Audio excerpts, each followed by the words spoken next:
Hi, Lucy. Are you able to hear us? Perfect. Could you say something to make sure we can hear you? Get a thumbs up. Okay, perfect. Thank you.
You like to do roll call still? You don't even have a quorum. Oh, Lucy's online. Okay. And everyone, I don't know if. Good morning or good afternoon. Lucy, can you hear me okay? Okay, fabulous. All right, so we're gonna go ahead and get things started. I'm gonna call the meeting to order. We do have 4 out of the 5 commissioners from the Ada County Highway District present, with Commissioner Gold absent. Madam Mayor. Oh, thank you. And I will go ahead and call the council meeting to order. And I'll call roll. Corliss? Here. Halliburton? Here. Nash? Here. Willis? Here. Willett, sorry. Here. Morales. 1, 2, 3, 4. Instead, it's not with us. All right, so we have 2 absent at the moment. 4 here, we've got a quorum, so we're ready, good to go. Fabulous. Well, the first item on our agenda is the introduction of the ACHD's newest and newly minted ACHD Director, Mr. Ryan Head. He's going to give a great presentation to share a little bit more about his vision and himself. Thanks, Ryan. Well, thank you, Madam President, Madam Mayor, Commission, Council. It is a pleasure to be here and to have this opportunity to just share a few thoughts with you today.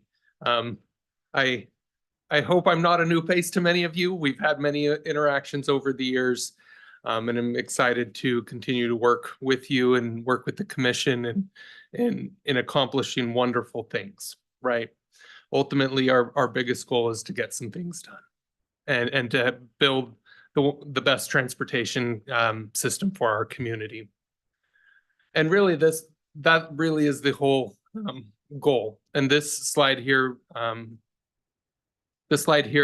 encompasses my vision and what I'm about. I'm really here about building things because that's what the public cares about. They care about what they see every single day as they're going from their homes to their jobs, to their child's daycare, to whatever it may be. The intent is to, they're interested in what they interact with as they make that trip. And so the best thing that we can do as a highway district is to build the infrastructure for them and to make sure that that occurs. I'm going to go through each of these points, but really the goal here is to make this very simple. And this is the vision that we've been sharing with staff for the last few weeks. And staff has done a wonderful job memorizing these 4 words. Really build safe, build together, and build more. So my slide this is not my presentation, but that's okay. We can talk about it.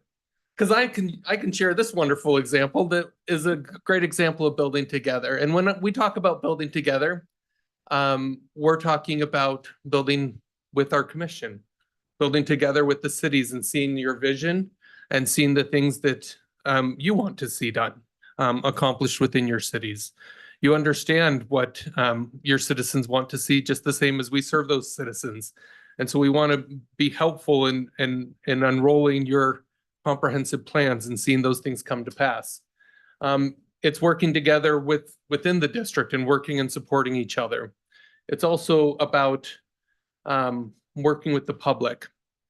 This is just some part of the presentation I gave this last week to our commission, and this was an example of a wonderful building together. This was your fire department and their dive team, as well as your Parks and Rec team that joined with our maintenance team to clear a tree that had landed at the Americana Bridge. Anytime there's a lot of water, there's a big challenge that can happen really fast. And so your team helped dive in, get the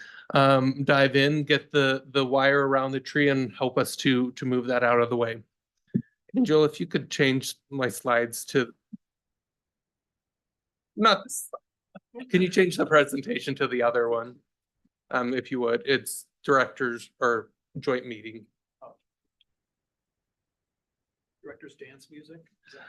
Well, that's a really fun video, and I'd love to share it. It was of that effort. It was great. But we'll get this up. When it comes to building safe, I'll tell you this: safety should not ever be compromised, and really, the public cares about that.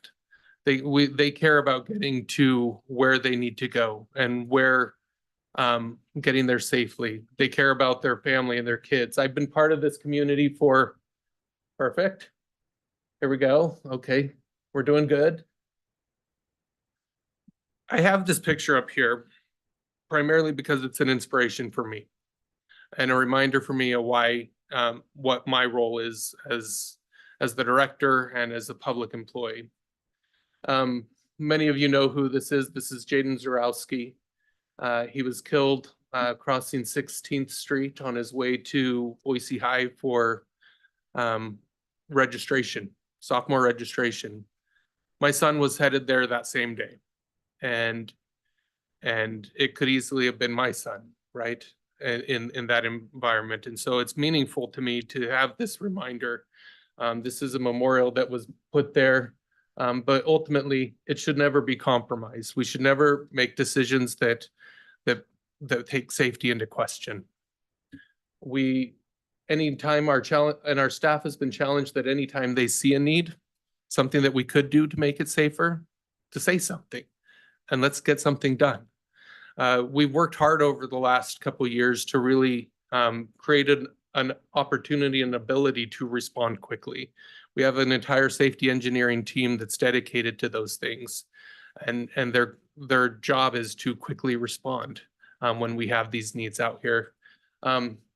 Actually, in response to this, we've been looking at a number of different things, and we've installed temporary bulb outs on 16th Street in this location. We've installed a protected bike lane. We're looking at a permanent installation of RFBs, changing out a signal there to improve the safety and take care of those things. And ultimately, from a staff perspective, we need to build right the first time. There's always best practices and the ideas continue to evolve. It's our intent to make sure that we are taking into account the best practices all the time, and that when we build it right that first time.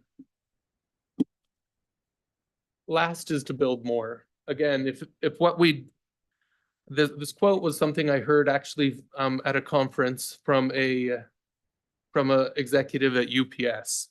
And his comment was really, if what we do matters and has an impact on the public, then we should do it faster. And that's really our goal. We're looking through our entire processes. We've already done some reorganization in the first few weeks, and we're looking at that. And how do we make sure that we can do all these things as efficiently and as effectively as possible? Because again, what matters to the public is what they see every single day. So those 3 points with the fun interaction in the middle are really the things that I'm focused on and the things that I care about and the things that we will be focused on as staff here at the Highway District. With that, I'm happy to take any of your questions. I know your time is limited today. Thanks, Ryan. Commissioner Goldthorpe? Okay. Oh, 10. okay. Thank you. Thank you so much. It's his first presentation. Give him something to shoot for. No, I appreciate that. The part about getting things done faster and according to the way the public sees it, it's pretty critical, especially for those who get blamed for everything and credit for little. So thank you. Absolutely.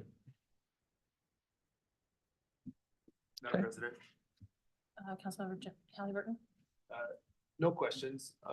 Just congratulations. Thank you. On the position. I'm personally really excited for you and that you're in this position, and I'm excited for the city and the community. I love that you're starting out with a vision and really with values, and I hope that we as the city can see how those values really align with our own as well, and how we can work with you to do all of those things safer together and more. So thank you. Absolutely. Look at that. Memorized it already. That's perfect. Well, excuse me, Madam President, I just want to say congratulations. Thank It you. was great to hear the news that you were taking over leadership of this organization. Been wonderful working with you over the years from the time I was on council onwards. Appreciate the vision you have and the desire that you have to work with each of the cities in this region to get done what we know our residents want to see done.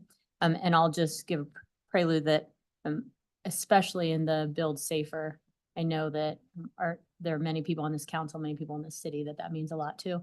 And I expect you'll be hearing from council members with some safety related requests to prevent Wonderful. future accidents, and look forward to that discussion today related to the task force and hearing from its leadership. Thank you. Thank you, Madam President. All right, so then the next item is the Fatal Crash Review Task Force and report and findings. So me and Councilmember Halliburton are gonna co-present this. Okay. Oh, sorry about that. And then let me grab. I know, that was awesome. Thank you. Thank you, thank you. Okay. Thanks, Ryan. Okay. So this was established, gosh, just a little over fall 2023, so yeah, almost a year. So Councilmember Halliburton and I co-chair the committee, and it's staffed by Bree with the city and the mayor's office. But we also have some great diverse representation, include Sergeant Matt Konvalinka, and Wills, and then we've got Ryan.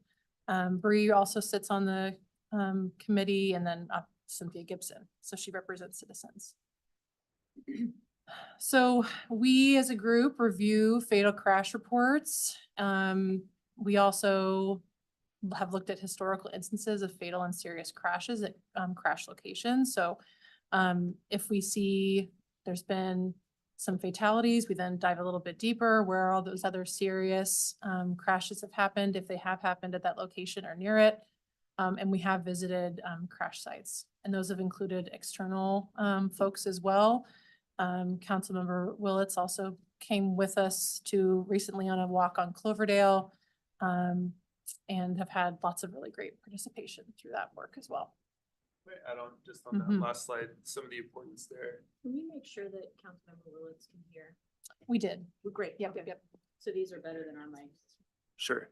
Yeah. Oh, there we go. I can actually hear myself amplified now.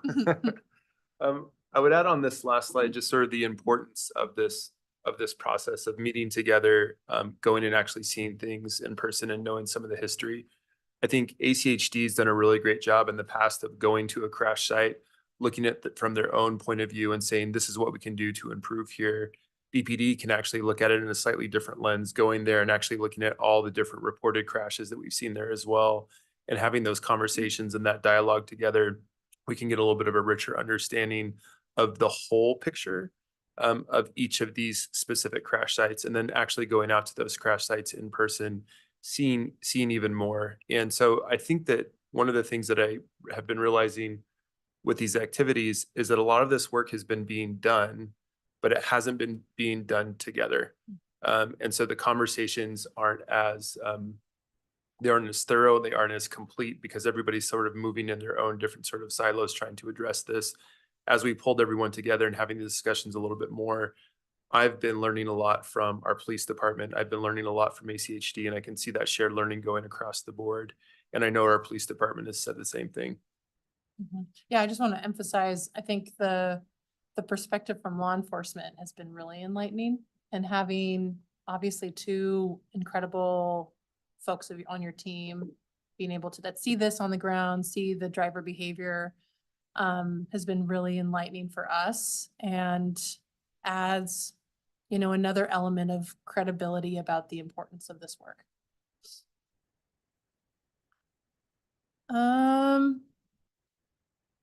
Bree, do you mind highlighting some of this?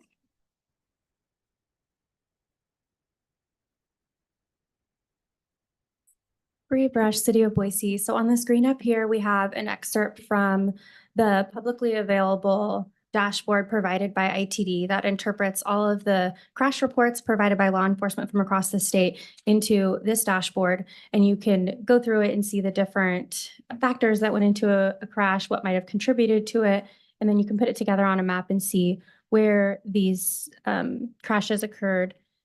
You can see last year there was a pretty significant spike on Cloverdale. And so when we look at this to prepare for our meetings, we're seeing, okay, this happened on Cloverdale this year. Is this the first time this has ever happened on Cloverdale? Is there a history of crashes on Cloverdale? And seeing it on this map is really helpful for the team. But then reviewing the numbers as a whole, how many were impaired driver related? How many happened at the intersection? How many involved pedestrians? And that those factors can be targeted with different countermeasures and different things that would be geared toward addressing that behavior. If this is missing one crash, sometimes there's a lag in how the data is reported, depending on how a criminal trial may be ongoing, things like that. And then on the next slide is the same thing for serious crashes. A serious crash is considered to be any crash that results in a life-altering injury. And we have a considerable amount of serious crashes that happened in Boise last year, looking around 89 to 100, just factoring in for some lag time in there. A lot of happening at intersections, decent amount motorcycle related, and some contributing factors identified as distracted drivers. You see alcohol and impaired driving pop up as well. And in one work zone serious crash, you could see the major arterials, Fairview. I'm seeing Overland, even looks like Emerald popping up as some that have a high instance of serious crashes. And then I want to, hold on a second, I just want to highlight too that because this is a joint project with the city of Boise, we're only looking at crashes as a group within Boise city limits. So I want to also call attention to the fact that we had other fatal crashes outside of the city of Boise throughout our county. Actually, we had multiple all across the county last year. And so this is again, just highlighting the city of Boise's data. So, but Commissioner McKinney? Yeah, just a couple of quick questions. When it says intersection related, is that simply that's simply saying it occurred at an intersection? Okay. And then CMV, what are we talking about? Madam President, Commissioner, that's a commercial vehicle. Oh, commercial vehicle, related. okay. And then this is the 2023 serious crash summary.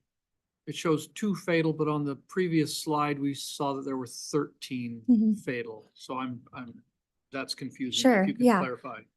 Madam President, Commissioner, there are some fatal crashes that also involve serious injuries. So that while the crash might have involved 2 vehicles, there was 1 fatality and a serious injury in the opposite vehicle or something like that. So it might pop up on both as one instance of a crash resulting in multiple things. Thanks, Bree.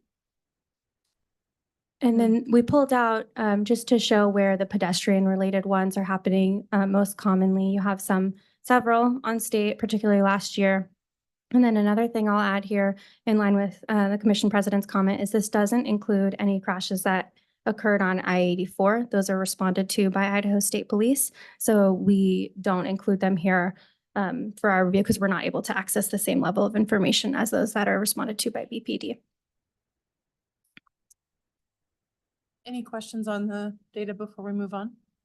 If I may, just to clarify then, this is total pedestrian related serious crashes. So were any of these fatal or were the fatal ones all listed on the previous slide? Those were on the previous slide. Okay. All right. And if you want to, I can provide the link to this dashboard and you can go in and look at all the different factors. There's so much you can look at on this. That's not even what's on here. There's even more. There's speed limits, road classification, things like that. Commissioner Goldthorpe? Thanks. That'd be great because I'm particularly interested in knowing how much of the distracted driving occurred in the intersections. Because I see so many people running even hard red lights at will. Mhm. Oh, sorry. You're good.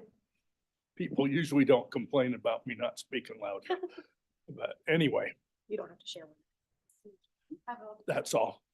Madam President, before we move back or before we move on to the next slides, Bree, if you could pull it up to the fatal.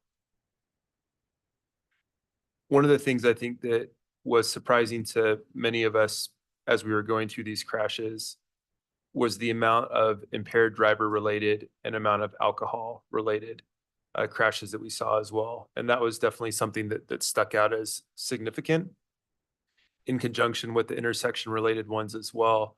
But just the amount that we were seeing some type of impaired driver or alcohol related in these crashes was, I think, rather alarming.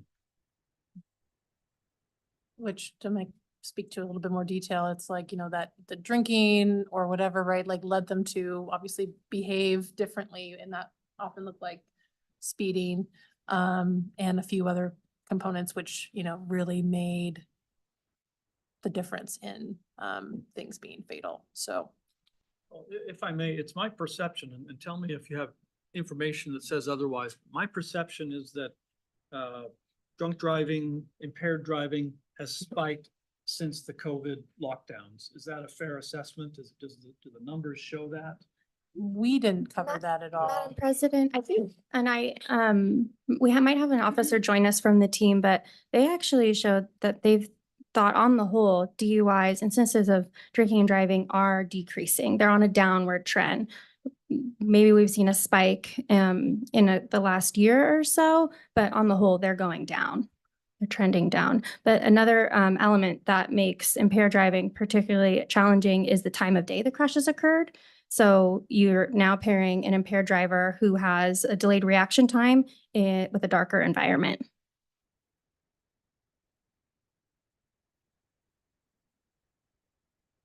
Oh, sure. Yeah, I'm curious because serious crashes or minor crashes become serious crashes become fatalities when speed is involved. And I don't see that as an additional element, and the ease with which people feel they can exceed the speed limit, whether they're impaired or not. That basically means that if there is a crash, the seriousness increases, and the human body can't take it at a certain point of a speed. So is that analysis done so that these are the areas where speed is the contributing factor, probably the determining factor as to whether it resulted in minor injury, serious, or fatality? Commissioner Hanson, so that's great teeing us off for our recommendations. So, because we did look at speed limit and all of those factors as well, so.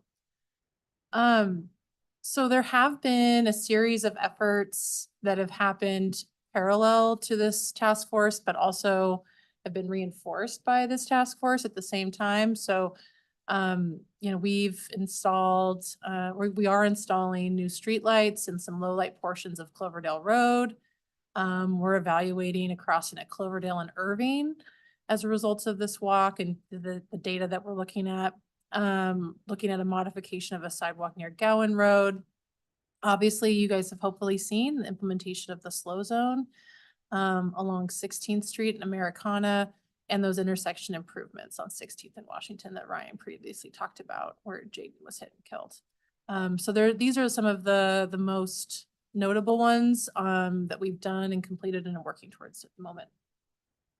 But there's others, of course. Can I ask? Yeah. Did you look at more than 1 year of data, or did we just look at 2023? Oh, no, we did look at historical data as well for some, especially the fatal crashes. Yeah, and typically what happened is we only reviewed in detail all of the fatal crashes from 2023, but in reviewing each of those, we pulled historical data to see what, had there been fatal crashes, had there been other serious injuries at the same intersection before, as well as just the amount of crashes in general that were on the record. So anytime that there was an intersection that we evaluated, we dove into a longer history of that particular intersection, but we didn't go back into any fatal crashes from 2022 specifically that weren't involved with the ones that we were looking at in 2023 or previous years. So we have some preliminary recommendations, basically, diving into a little bit deeper, like lighting standards for roadways, a way for residents to report near misses. This has been a topic of conversation for the last year or so as ACHD, we released our new website and the TELUS program. So we're kind of exploring that. And I think there's opportunities for us to continue to work together and having to coordinate something like that. This one has also been something that we've talked about as a commission, but I think has been only reinforced by this work and the findings, is to consider more use of trees and medians on 5-lane arterials for traffic calming, which we know will have a really big impact on speeding and safety. And so I think, obviously there's a nuance with the city that typically you guys maintain the trees and those medians if it's within your city limits. And so I think there's some opportunities for retrofitting some existing 5-lane arterials to do that, but we haven't gone into too much depth, but that's been a topic of conversation. And then evaluating addition of green paint in the bike lane strategy. But Jimmy, did you want to talk anything else? Yeah, just to, I think, paint a picture of the trees and medians on 5-lane arterials. I think we can think of sort of two different things that we see happening. We see an area that looks really, really wide, and the wider it looks, the faster that people go. And so you can think of Cloverdale as an example here, where we have a 5-lane wide road, and a turn lane in the middle, and then two lanes on each side of that. And so that width of that road in general is pushing people to go a little bit faster. And so that median in the center, you can think of a road like Broadway, where it's kind of the same configuration, but rather than having a center turn lane that goes the entire direction, there's something that separates them and narrows the road a little bit. The other thing I think that we saw while we were on the walk is that there were cars that were passing each other in the center turn lane. So using it actually as a passing lane.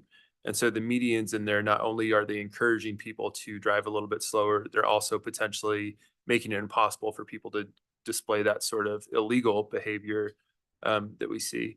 I would mention one other thing that was, I think, seen by one of our civilian representatives, Cynthia Gibson, who's here in the audience as well. Cynthia, could you just raise your hand real quick so people have a chance? Thank you again, Cynthia, for serving on here. I think noted just the distance between sidewalks in some of these areas, and also a consideration of how do we decide how far of a distance can take place before there needs to be a crosswalk, so that somebody's not walking potentially a quarter mile, to get to the next crosswalk on either side. And so in addition to the sort of the recommendations here, I know that that was one of the recommendations that Cynthia Gibson brought up was, can we examine what the distance is that needs to be between crosswalks on some of these larger roads? Madam President. Yeah, I just want to iterate my support for the reporting near misses. The line between a fatality, a seriously life-altering injury, and a near miss is very, very small, and it would allow us to be responsive to not just fatalities or serious accidents, but places where serious accidents and fatalities may occur in the future. So I think that's really good forward thinking, and I'm strongly supportive of that. Couple things. I think these are really solid recommendations, and really I appreciate the work of the committee. It's not over. There's a lot more to do. I did have I too would like to see a way for residents to report near misses, either as an individual who was nearly missed or as a witness to a near miss. I think that provides just additional data for us to analyze, and for the committee to then take a look at in terms of fixes in individual spots. Especially since your goal ultimately is to prevent the number of those dots of fatalities from increasing and ultimately get them to go away. I did have a question, and I believe you're going to talk about it in maybe next slide or soon. It's my understanding that the task force also discussed red light cameras. I continue to be concerned about the number of times I see on a daily basis of folks running red lights. And if I'm seeing what I'm seeing, then it's happening so much more, and ways to curb that. Of course, I'll always appreciate our chief's point that, if the fear of killing a child won't stop you from running a red light, check yourself. I think that's something for us all to remember. We're not seeing it stop. And I'm not seeing indication that people are being mindful of red lights and what's happened in our community, and would like to hear from the task force your recommendations if you've had discussion, but ultimately to explore that as a council, city, and commission, because it'll take both of us to address it. And I think one thing that's obviously not on the recommendations, but just as someone obviously representing ACHD, I think, looking at the correlation between the fatalities and 5-lane roadways, there's a lot of common threads there. And so I think as you all, as the land use partner, and as you grow and have conversations about approving development and talking about the transportation needs of that development, especially as it gets further and further away from your core, I just want you all to kind of understand like the trade-offs of widening, and especially if we don't have some of these considerations with the medians and tree canopy and all of that good stuff, because oftentimes that's just going to increase speed. So just be mindful of that, Commissioner Goldthorpe. One thing along that line, and we've been talking about this for years as we've discussed, for instance, Maple Grove. and whether or not it was 5 lanes. We decided on 5 and then started a new discussion on how to slow traffic down, and including a number of things, especially additional crossing with lights. And so people aren't slowing down on their own, and they're not paying any attention to the hard reds at intersections. It's nice to be in a position where you can do something about that. And so I'm glad that we are headed in that direction. Madam President, I was very concerned about some of the data that we saw in Cloverdale. And we just got a report back recently from BPD that of how many accidents they're seeing along Fairview in this past year. And as it relates to West Boise and the West Bench, especially as conversations heat up at Compass about a crossing at 3 Island, extending 55 south into West Boise and the West Bench, I think there's going to be additional pressures put on that part of town that aren't going to, that are going to make our problems worse there and not necessarily mitigate them. So I think being proactive about how we're thinking about Cloverdale, Maple Grove, 5 Mile, I think is going to be important as pressures from the state and maybe the region heat up on that part of town. And then if I might add too, I know that Orchard isn't on the table right now, right? But that is a corridor that desperately needs help. And I think if we talk about that, you know, and what that looks like for hopefully like an urban renewal district or some type of widening, I think that conversation and the impacts of widening should be wrestled with, especially when it comes to that corridor as well. And Madam President, we might go to the next slide because I do think a follow-up to the mayor's point about red light cameras and a couple of the other things are highlighted on here. Jimmy, do you want to take this one? Sure. So for folks at the city of Boise, you may know that we passed the Vision Zero resolution several years ago. I believe it was 2021 that we've sort of been sitting on as Compass has gotten a large grant for this regional action safety plan. And you can see that they've identified strategies on here as well, including concerns about red light running, red light cameras, and other ways to reduce speeding. Speeding being sort of the number one thing that we really are seeing here that's probably making the difference between a serious injury and a fatality, or a small crash and a fatality. And so we'll see more coming from Compass in this regional safety action plan, and that should even open up some additional opportunities for funding that we can begin exploring for implementation programs as well. But we've kind of been waiting on Compass. If there's more questions on that, Bree can certainly answer that as well. But I want to identify that they have seen the problems that we've been having at intersections. I think that they've seen at least a couple crashes where red light running resulted in either a serious injury or a fatality, and an opportunity there, you know, to do something about it. One of the things that we've requested from BPD at this point is trying to get more data on that. What are other cities doing that have these similar red light cameras? How many of the actual fatal and serious crashes could have been prevented, you know, through it? Was it a red light camera or was it something else? And so I think we're still trying to get the exact information. But what we have been seeing is that other cities, it has been effective at reducing red light running up to almost 25%. And so it has been making a difference in a lot of areas. I think we're trying to get that information back on exactly what that would impact here in Boise and what sort of estimated impacts that would have. But we know it's making differences in other areas, and we know a couple of our fatalities, one of our fatalities and one of our serious injuries were the result of somebody running a red light.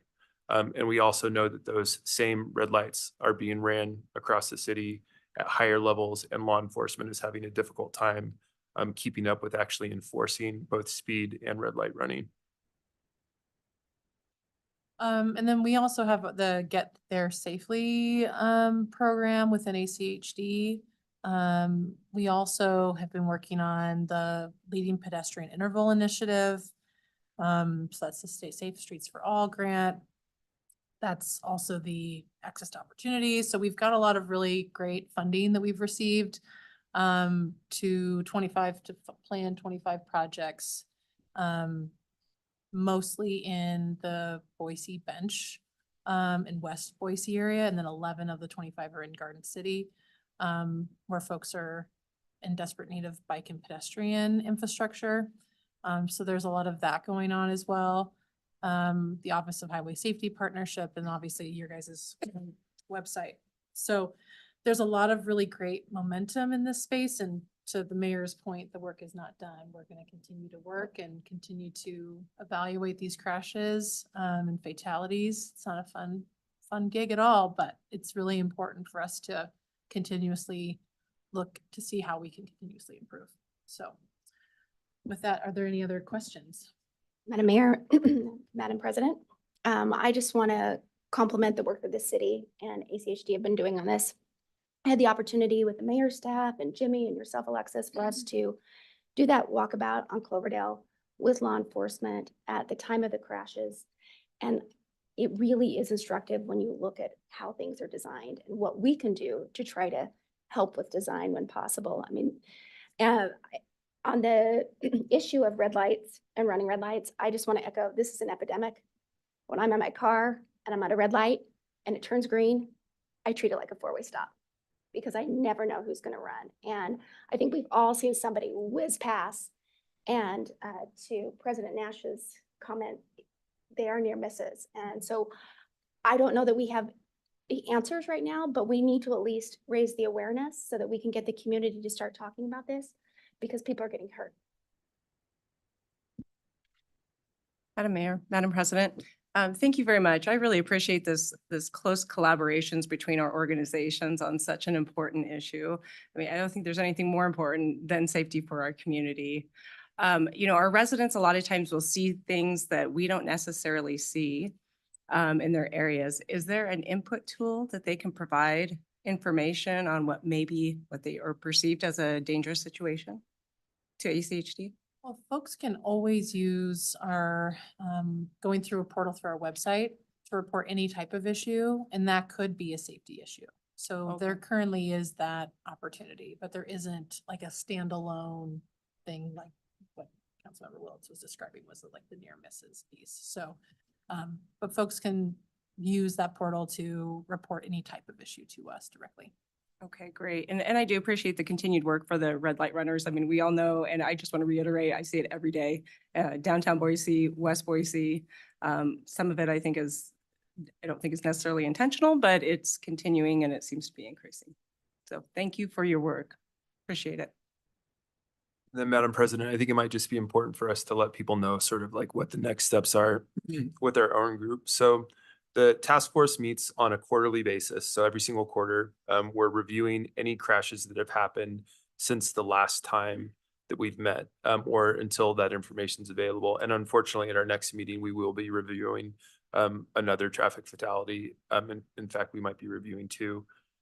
So we'll have another meeting soon. We'll also be receiving a report back from the police related to red light cameras because we've asked them to look at that a little bit more. And then we've also asked to look at some of the other policies evaluating both the green paint and also the crosswalk things just to see what's in place going forward. So we meet every single quarter as a group and we continue to go over, you know, this new information every single time, as well as reviewing potential policies each time and trying to get more information back so that we can have more additional recommendations for us to incorporate.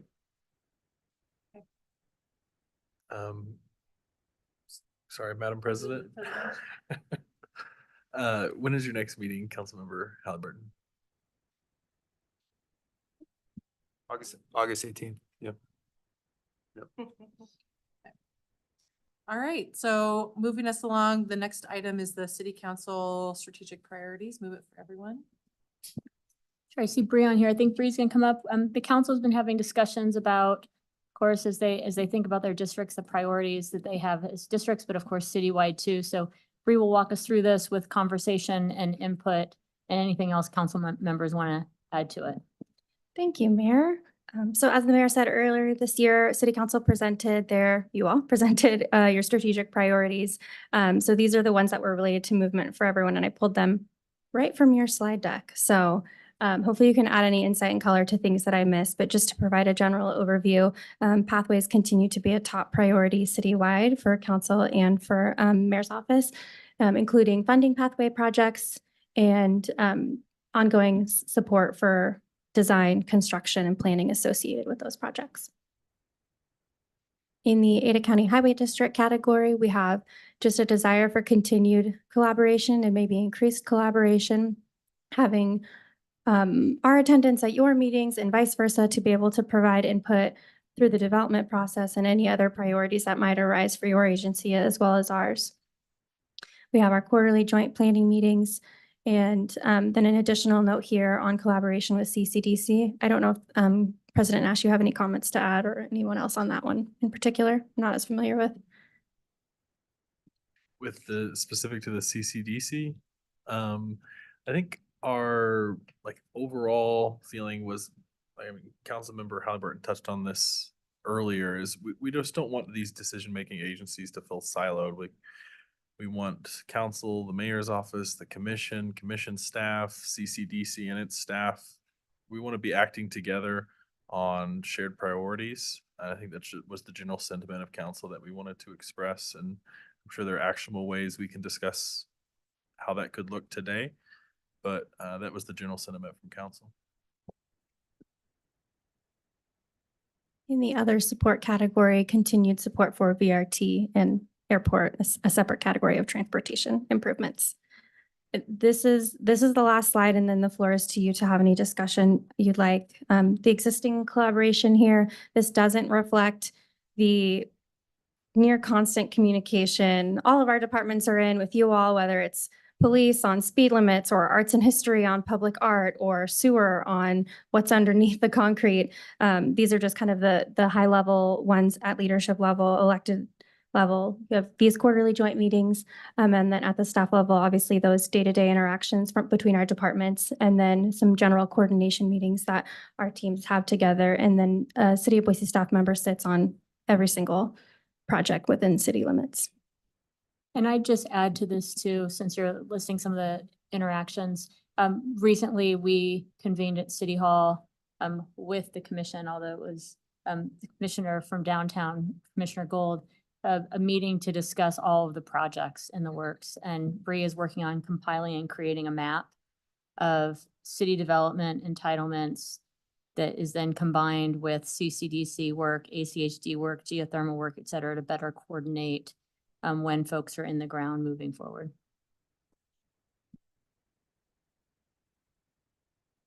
Any other opportunities to collaborate we'd be open to? Just receive your direction.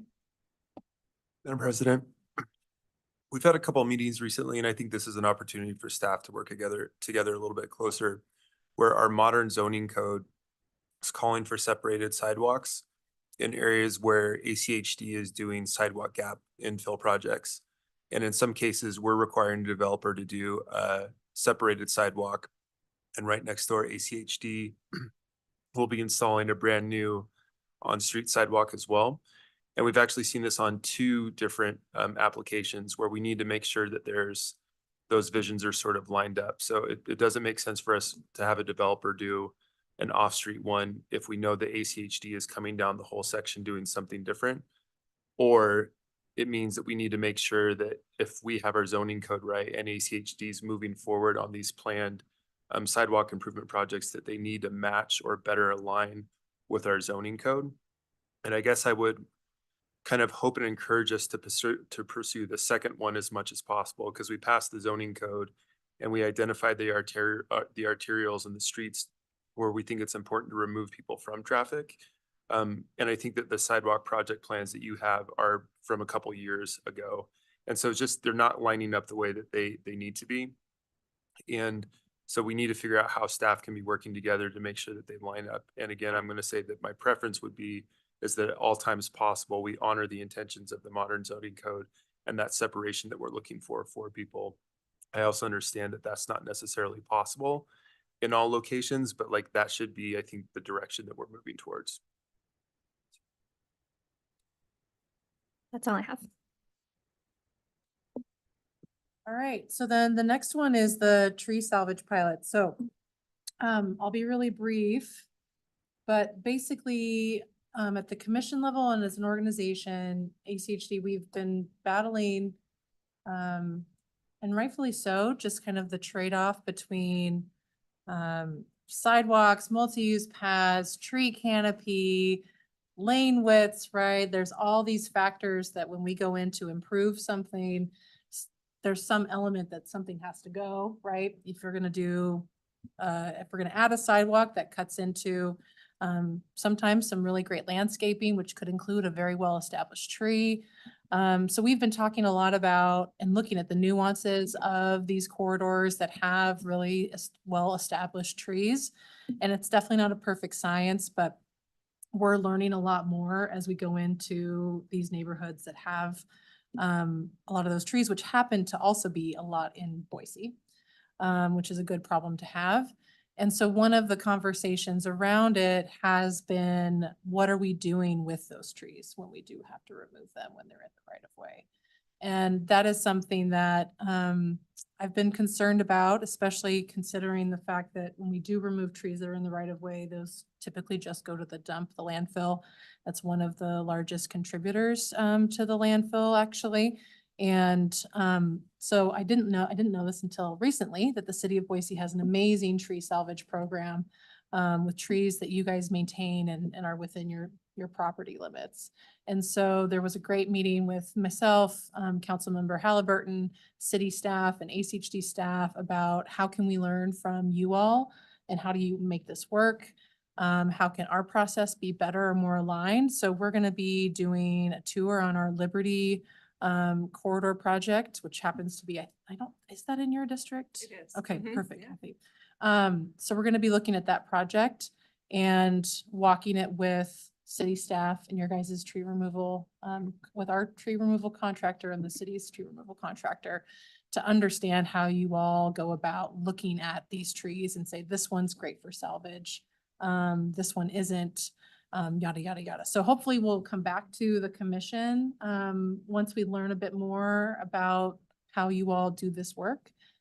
So hopefully then too, we can give something back to the folks that we remove these trees from, right? And give them some sense of it wasn't a complete loss as well. So not to mention just hopefully a nice new project in a sidewalk. So that's kind of what we're exploring at this point, but more to come. Commissioner McKinney. Madam President, when we're talking about salvage, are we talking about using them for lumber? Is that the idea that if trees have to come out, they can be cut up and sold as lumber? Correct. Or some type of, they're typically in like sections that could be like logs. So yeah, they're sold at a wholesale price through the city of Boise at this current time. Well, because I am aware of, what they call urban forestry, and there are in many places individuals who have run a business cutting and sawing urban trees that are being removed. So I can certainly see that it would be a good idea when we do have to take out trees. Might as well get the most out of it rather than wasting. Right. Yeah, absolutely. This is kind of an interesting and old topic. Whoops, sorry, interesting and old topic for me anyway. I know many times we talk about the tree canopy and about trees and projects and in the way, out of the way, whatever. I'm just surprised that it's come as something so new as to be worrisome right now. Because I would have thought that for years, when we had a big tree that maybe was problematic or some smaller ones that this would have been an option all along. Sorry if it hasn't. I just spent a week in an area that had a week before had 8 tornadoes. So I was thinking of borrowing all of ACHD's and all of the city of Boise's veg crews to go into some poor neighborhoods that still don't have their streets cleared from tons of oak trees that are all down still. I'm just joking about that, but having watched in the case of this area in the south, where unfortunately, whether or not you got service in your neighborhood as far as tree removal, blue tarps on your roofs and everything else associated with a tragic weather incident was based on your income. And that angered me a lot, but I'm over it now. But anyway, this should be a really easy problem to take care of. And as Commissioner McKinney said, there's professionals that can be just, on call as far as whether they're asked to bid on things or not is beside the point. I hope they're not. Just find someone that's good at it, get it done. Thanks. Madam Mayor, President, this is great. I'm so happy to see this this work happening and to identify what is a healthy tree and not. And I wonder if we could also look at if a resident is losing their tree, if maybe we also partner them with the City of Trees program to offer them a new tree that maybe is going to be planted somewhere elsewhere on their property. Oh, we would be so open to having that conversation. It'd be great. Yeah. We do offer, there's a variety of things that we do offer the property owner whenever we go in and have to take right of way. But I think that would be a great tool to have if that's something that the city would be open to pursuing. All right, well then I'll go to the last one, discussion, State Street, 8th to 14th. Madam Mayor, do you want to take this one? Sure. Do we have slides or am I just I think painting a picture with my there words? was, Madam Mayor, I think there was a memo sent out a couple of weeks ago, maybe that Bree might be willing to talk about. Okay. I made a recommendation to council and I believe council's reviewed it. But I would love to look to Bree I can describe what it is I would prefer to see in this section based on feedback and discussions with council. But if you have the official memo from which you could lead a discussion, I'd sure appreciate it. Sure, absolutely. Thank you, Madam Mayor. So as the mayor said a few weeks ago, we made a recommendation to adopt concept B1 as the preferred alternative from the City of Boise's perspective, taking into account some of the outreach that was done with the developments along the corridor and how the land use would support a more active pedestrian environment that needs to be accommodated at the street level as well. So thinking of the most safe option for all of the new residents that are going to be on the corridor, new businesses, and all potential users of the corridor, not just with the Y, but some of the other developments that are happening on the corridor. So for those reasons, we factored into all of the different impacts of the different designs, and concept B1 really rose to the top as being able to meet the needs of the development that's occurring in the near future and the long-term vision for the corridor, State Street. Madam Mayor, Madam President, thank you, Bree, for that. I just want to echo my support for B1. I understand that a lot of the public feedback was focused on B2 and the support for that. I think some of the concerns, and I'd invite other council members to weigh in on this, are directing more bike traffic onto State Street, and also whether or not bike lanes could accommodate bus pullouts. Without those bus pullouts, I think that's going to hurt other users that are trying to get to and from work on State Street. And I think the 3-lane option in B1 meets most of our goals. Pedestrian friendly. You can still use a multi-use pathway to bike if you need to. And it gives pullouts for our buses so that the buses aren't slowing down the automobile traffic that are along the street. So I think B1 meets a lot of the goals of what we were trying to do down there and makes it a safer place. I know there's been some high profile pedestrian injuries and fatalities along State Street, especially around the Y. And I'm hopeful that what we're doing here is the type of proactive planning that will help us to avoid seeing all those dots on the map of life-altering experiences that folks have been having, even in places like State Street. Madam Mayor, Madam President. I read the memo. I agree with what's in the memo, and I appreciate you all putting that together. I do think that there's maybe 2 nuances that I would add to it. One, I think that I'm still okay with flexibility in the plan, working with the RT, if it means figuring out some other ways to still solve our goal of getting people north to south as fast as possible in as narrow lanes as possible. But there may be some additional flexibility. And if that's something that you all are exploring, I don't want to make you feel restricted to not being able to explore that. So that's thing number one.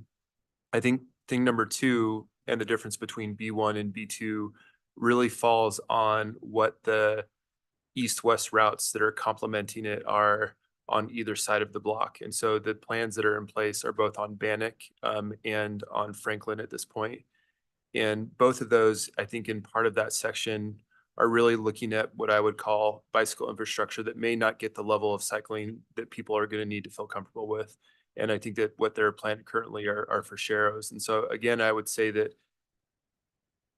creating the wider multi-use pass on State Street makes sense as long as there's supporting bike routes parallel to it on some of the neighboring streets. I'm convinced that Franklin has enough room to have some sort of either bike lane or two-way cycle track. And I think that one of the things that the city of Boise can help with is give you some guidance and flexibility on what those minimal standards are. Because if we're trying to build 5 foot and 6 foot wide bike lanes, they may just not fit. But if we can understand that having a 4 foot bike lane or a 6 foot total foot wide cycle track is going to be better and safer than a sharrow, then that's a good day for us as well. And so I think we need to really look at both Franklin and Bannock and what we can do to be flexible to give the level of safety that we need for people to get east to west. And if we can do that, then I think it makes a lot of sense. So those would be sort of my two sort of additional areas of guidance. B1, yes, let's still open some door to flexibility of working with VRT. And then 2, let's make sure if we are going to not put on those on-street bike routes on State Street, that we're enhancing the ones that are parallel to it. And I'd just like to echo that in my recommendation to council. It was very much with the understanding that there's east-west network right now, but expectation that there would be even safer east-west connectivity or network in the future. The intent in this recommendation is, as we've invested in with ACHD and CCDC, the 11th Street Bikeway is wonderful.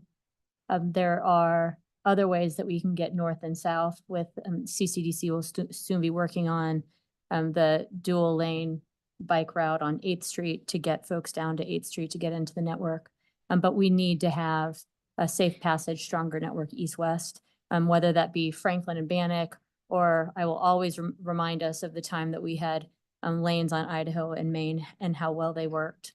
And we've got Jefferson in the mix too, but really thinking about how we get people across State Street. And if they want to travel along State Street, just like we do on Fort Street, jumping on a wider sidewalk and sharing that space, but then having a stronger network through the center city that provides safety to folks that are keeping their cars off the road by jumping on their bikes.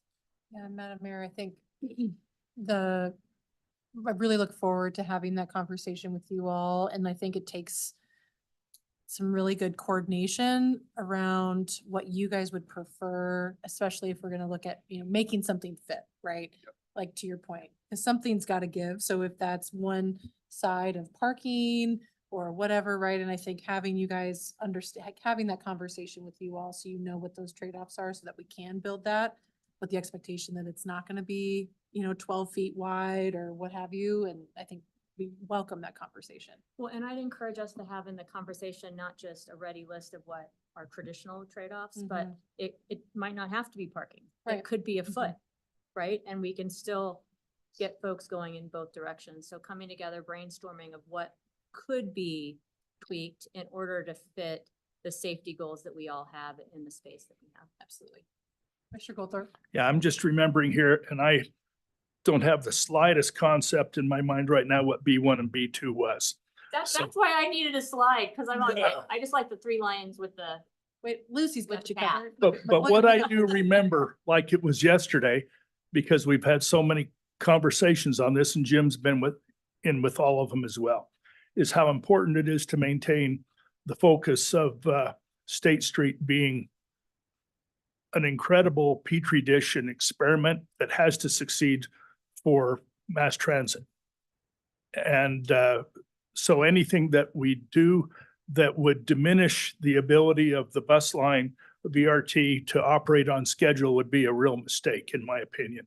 But making it certain that some of the side streets like Franklin accommodate the needs of the bicyclists, that's great. But please, you got to remember the promises that have been made the commitment that ACHD has shown since the beginning of 2015 to making the State Street corridor work.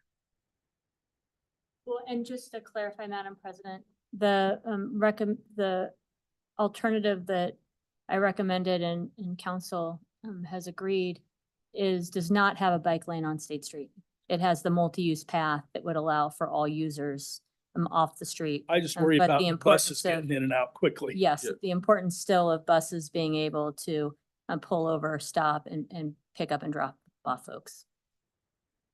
Madam President, I really am encouraged by the discussion within the city council. This is a level of discussion over one of our projects that's probably more in depth than I've seen on others. And I would encourage you to go to that next level and work out those differences and work it into a resolution that you adopt so that we aren't fuzzy about what the land use integration with transportation is on this critical corridor.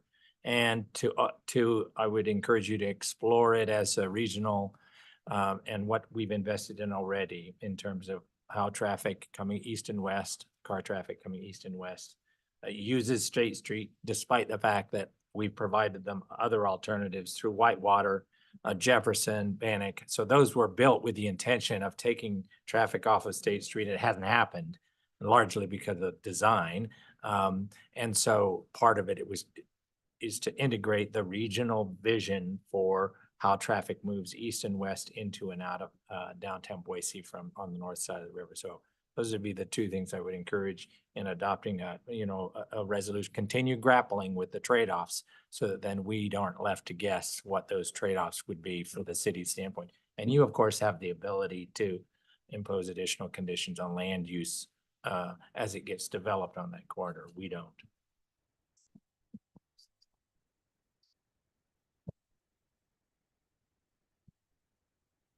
Madam President, Madam Mayor, just a couple of thoughts. Thanks. It's good to be together. We do have to work together on these things. And I think it's really important that we have lots of ways to get around town. We need to be able to bike safely. We need to be able to walk safely. We need to be able to drive. My concern about State Street is that it is a major artery and people will continue to use it as such. My preference would be that we have the 5 lanes with the turn lanes and the sidewalk, and that we are diligent about having bikes go on areas which we know aren't going to have as much traffic. Because bike versus car wins every time. And I'm concerned that if we promote having bikes on State Street, we could end up with an issue where it's just not safe. So I understand that that's not the will of the total council. I think we all want folks to be safe. But I am concerned that having bikes on State Street could be like having bikes on the connector. It's just a busy road. Madam President, maybe this is the difficulty of not having the concepts pulled up, but I just want to be clear that option B1 does not include bike lanes. So it is my priority to not direct more bike traffic to State Street. That being said, we do have the multi-use pathways, these larger sidewalks, which could accommodate that kind of traffic. People need to move. They need to get to Albertsons down there. They need to be able to get to Boise High, the YMCA, all of those places. There's a lot of heavy foot traffic down there. And as we've just had conversations about in West Boise, creating these 5-lane arteries are problematic from a safety perspective. It increases speed. And these are, I'm 4 days a week this summer. I'm taking kids to swim lessons at the YMCA, crossing that and holding their hand as tight as I possibly can, because I don't know if someone's going to be speeding down there at a high rate of speed. So I think it's these types of designs that are going to help mitigate some of the safety problems that we're having elsewhere. And I recognize that State Street, a lot of people use it. I use it. And we're even recommending 7 lanes further down State Street to accommodate best-in-class transit lines there. And that's appropriate. But as we get closer and closer into the city, there's different uses that are going to be needed in that part of town. And to mitigate these safety problems, we want to push bike traffic to other streets, which is why we're recommending B1 and not B2. And we need to be able to accommodate all users down there the best we can. I'd say just to wrap this up, the commissioner asked for a resolution. We have sent a letter and a memo, but we can take additional action if preferred, and get that over to you.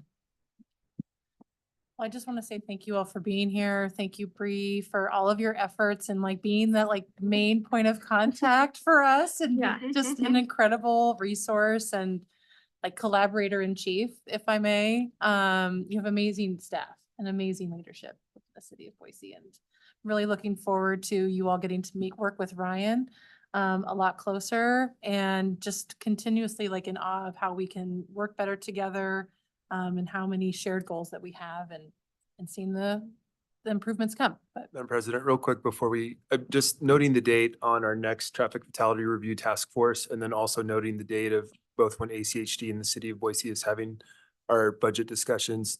I think it may be worth trying to get the information from the Boise PD to the traffic fatality review task force about the red light cameras beforehand. So in case there are any recommendations, those come sooner than later so that we have the ability to move forward. And that's sort of, I think, in honor of Ryan's build more. And if you're doing the right thing and you can do it faster, then like, let's figure out a way to get that information to this team faster so that they can actually have a look at it and get a recommendation that better informs the decision-making bodies. Well, and I'll just echo thanks, not only my staff, but especially there's a lot of ACHD and staff in the room right now. I thank you for all that you do with our city. Congrats again, Ryan. With our city team, I know Bree enjoys working with all of you. Really appreciate it. We're seeing lots of good, lots of results coming from this good work, and this discussion today was a good one. There were just a couple things that I saw that we might want to just wrap with, and that is that I would like to direct staff to coordinate, collaborate on sidewalks and other zoning issues. I'm sure Bree would pick that up, but just to memorialize that.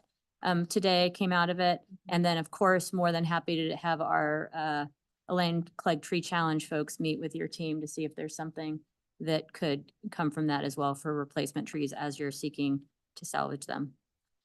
And with that, I'll take a motion for council. We got to take a motion, so we might as well do it. Take a motion to adjourn. Madam Mayor, I move that we adjourn. Second. We have a motion, second, all in favor? Hi. Opposed? Council's done. the meeting is adjourned on the ACHD side. You Thank guys, you. so simple, you guys.